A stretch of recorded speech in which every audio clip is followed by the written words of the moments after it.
The nation state is approaching irrelevancy. And we have the technology to redefine sovereignty. Now let me repeat that one more time. The nation state is approaching irrelevancy. And this should come as a surprise to no one. We have known since democracy's inception as a philosophy that this would come to an end. It was Plato who said in the Republic, tyranny arises naturally out of a democracy. But why would that be? A nation state is not the most effective way to organize a group of individuals. Fundamentally, this system is structured on perverse incentives that negates our human capacity for empathy, for real, meaningful connection to each other. How many of you have participated in a democracy over the last year? I want you to ask yourself that question. Hold that number in your head. And then I'd like you to ask yourself, of the times you have participated in a democracy, how many times have you personally affected real change?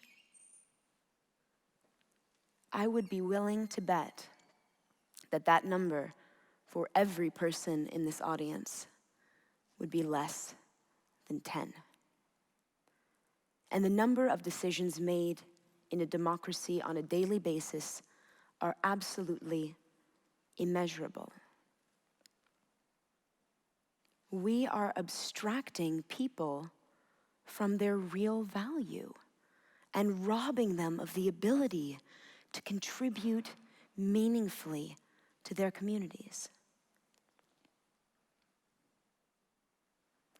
Political systems who sacrifice the agency of the individual are not free.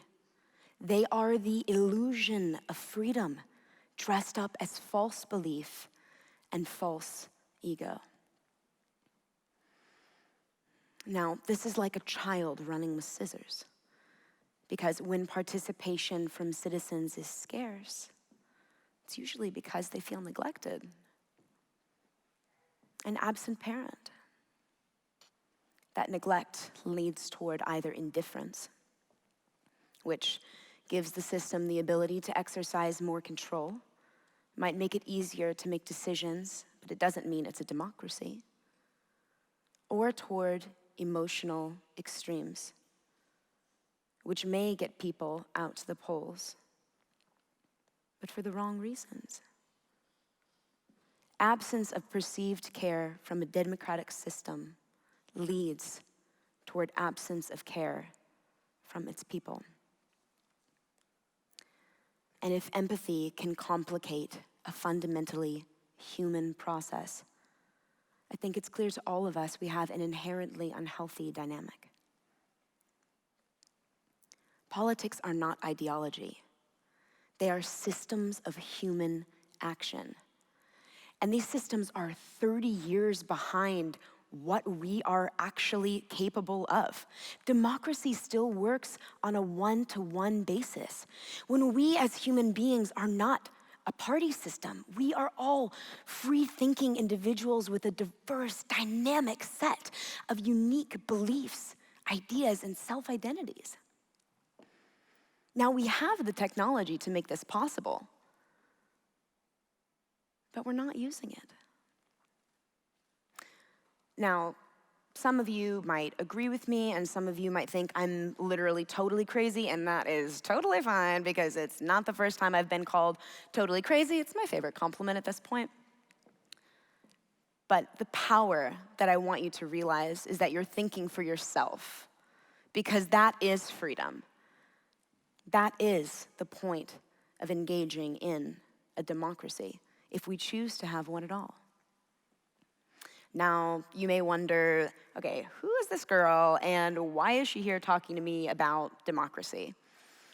Well, I've been talking about it for a while. I actually started talking about the democracy bubble originally in 2011 after I spent 3 months in transcendental silent meditation with a Buddhist monk. And when you spend 3 months literally deconstructing everything there is to know about reality, when you come back into the world, if you want to integrate, the first thing you want to do is figure out how to rebuild it from the ground up. And so I did. I started studying political theory, economics, and philosophy. And ouch, yikes. When I started studying it, I realized, wow, we are in a bubble. This thing is going to pop. There's no way that the systems that exist in the world today are actually tangibly sustainable. It was like seeing the mortgage crisis in advance. And I was right. This was in 2011. This was long before Donald Trump, way before Brexit. And I saw the end time coming. And that same year, someone showed me the solution, the way we would prevent the fall of man. In that same year, 2011, an anonymous person approached me after my talk, placed a handful of Bitcoin in my hands on a USB, and linked me to the forums and the white papers, and I was absolutely blown away. Finally, we had a system who could respect, honor, and uplift the rights and the powers of the individual. Now, still, even after 2 massive international upsets, every time I talk to someone about GovTech, the world seems to want to fund a faster horse. But we don't need to strap a rocket ship to a mule. We need a car. And we have built one. So I'd like to offer you the opportunity to get in and take the steering wheel. Because our future is borderless and governed digitally. BitNation is the world's virtual nation. It provides ubiquitous access to human rights by fundamentally using the blockchain to replace the raison d'être of the nation state, pardon my French, which is jurisdiction. We believe that our human relationship with government should be voluntary, opt-in, a fundamentally creative process, and that governments should be competing for our citizenship, not the other way around.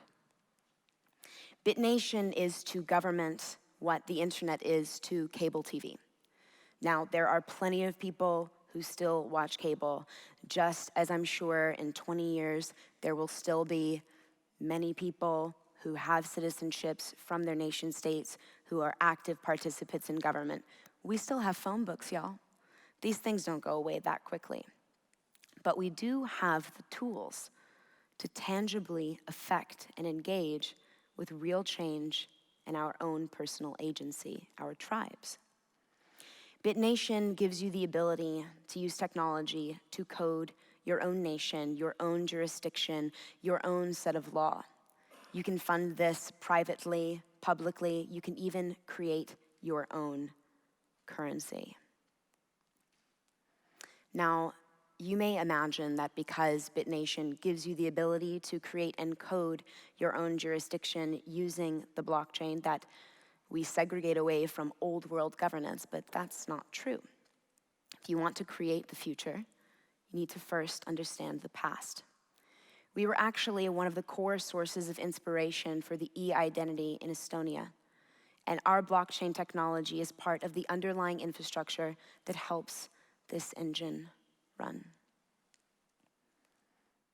BitNation also won the UNESCO Grand Prix this last year, an award that's been previously held by Slack, Twitter, Airbnb, Spotify, and M-Pesa.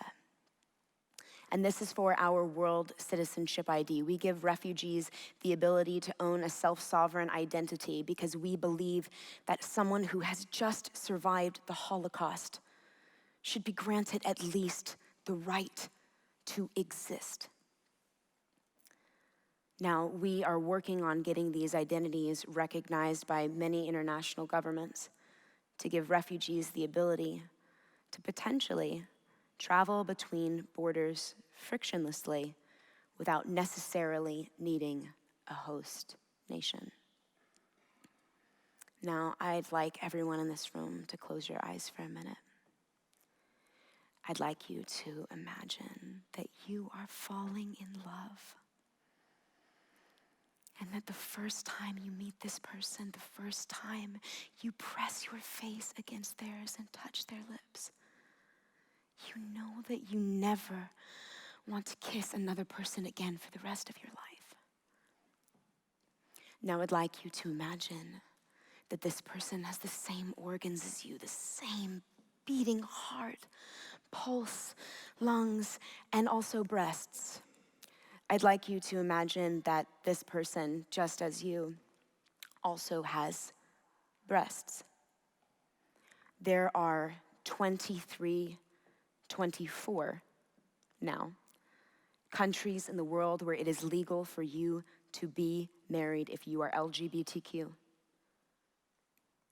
There are 15 or more countries where it is legal to kill someone for being gay. That statistic astounds me every time it leaves my mouth.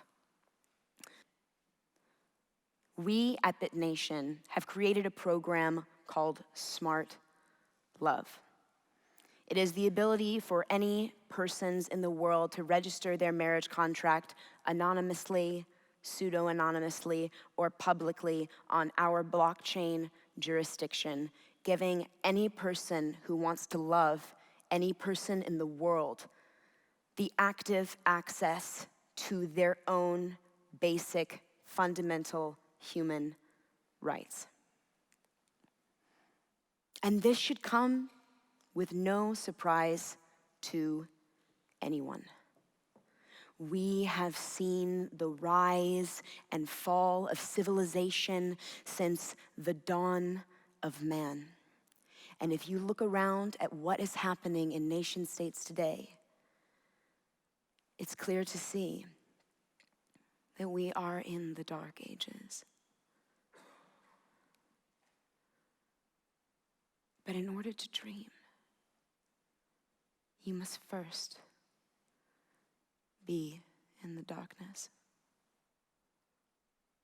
So I would like to ask all of you today to take your dream and turn it into action, into agency, and create the world that you would like to see. Because the future is borderless and governed digitally. Thank you.